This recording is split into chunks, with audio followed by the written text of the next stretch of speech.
For 10 years, I've been working on Subaru engines, and now what's under the hood is about to change.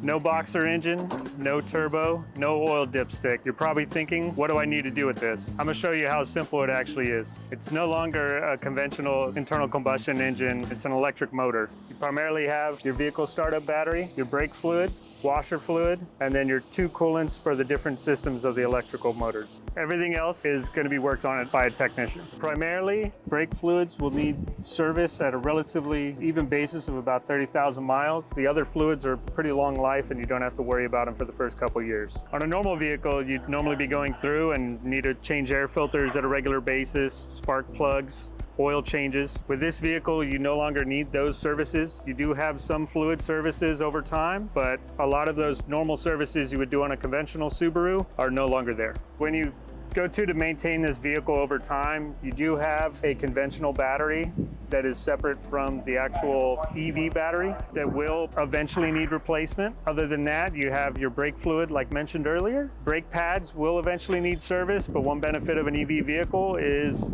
the regen braking actually helps conserve brake pads. Tires will need replacement just like any other vehicle. And then your only other services would be coolant services eventually. That's over 100,000 miles. And then your actual gear oil for the motor assemblies, which depending on model, you have your front and rear motor assemblies, which both take actual gear fluid. If you've never owned an electric vehicle, you will notice some differences right away. You're not going to hear the engine revving up or any of those conventional noises. You will hear a humming noise from the electric motors when accelerating. A lot of your other noises are almost gone because of the engine not being there anymore. Regenerative braking as well, which a normal vehicle doesn't have. When you're taking your foot off the gas pedal, the car will start to slow down and go into regen, which means it's using the engine braking of the electric motor to actually put power back into your battery. If you're interested in looking into a Subaru Solterra, come on down to Frank Irvine Subaru. We can get you a test drive and any additional info you need.